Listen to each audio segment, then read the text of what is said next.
अगर आप भी चाहते हैं चंदू दिलवाला का वीडियो सबसे पहले आप तक पहुंचे तो इस लाल बटन को दबाकर चैनल को सब्सक्राइब जरूर करें और साथ में इस घंटी का दबाना ना भूलें। Presented by Unique Films।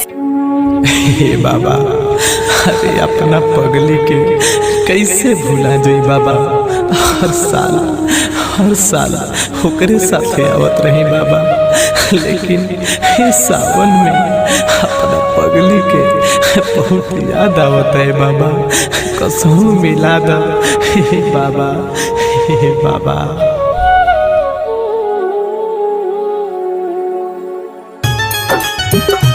बाबा बड़ी रात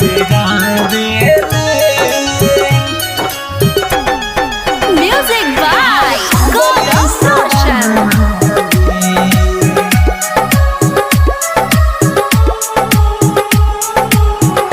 बाबा बड़ी रात जावेले हमर पगली सावनवा में। बाबा बड़ी रात जावेले हमर पगली सावनवा में। जलधार खाती आवत है हर साल हमरा संगवा में।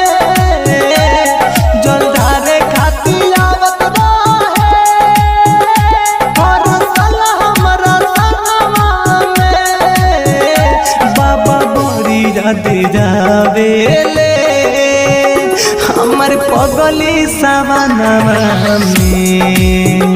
बाबा बड़ी याद जावेले,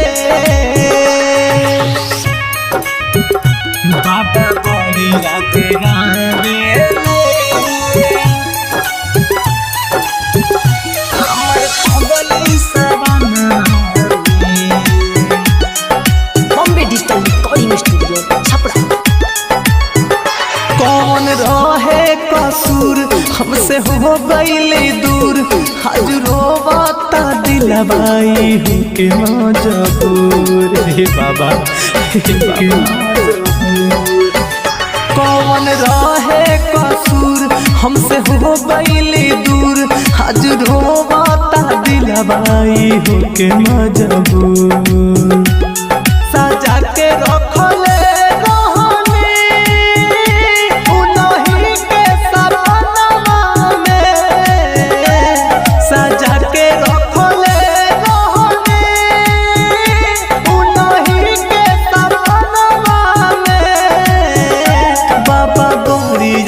जावेले हमर पगली सावनवा में।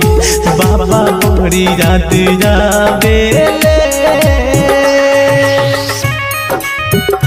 बाबा बड़ी याद जावेले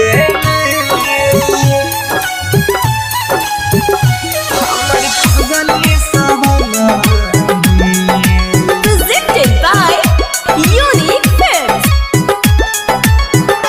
कौनो रहिया बता दी बाबा उनसे मिला दी, ना तो पर कस के उनकर याद जिया दी। बाबा इतना काम करे जिया दी।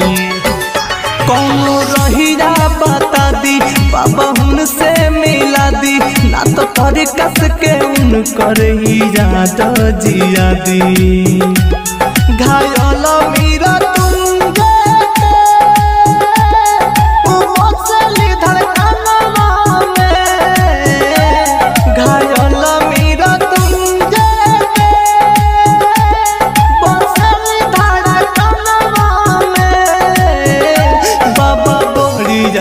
जावेले हमर पगली सावनवा में। बाबा बड़ी याद जावेले,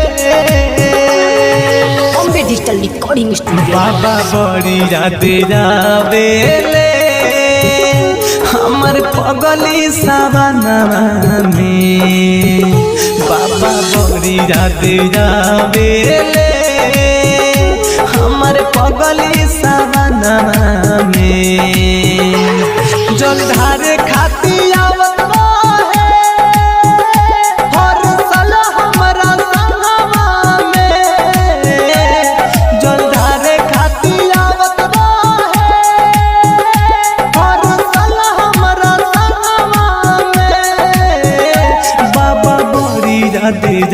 आवेले हमर पगली सवनवा में बाबा बड़ी याद आवेले बाबा बड़ी याद आवेले हमर पगली सवनवा Bombay digital recording studio Chhapra. कौन रहे कसूर हमसे हो गईले दूर आज रोवाता दिलवाई हूँ के मजबूर हे बाबा कौन रहे कसूर Presented by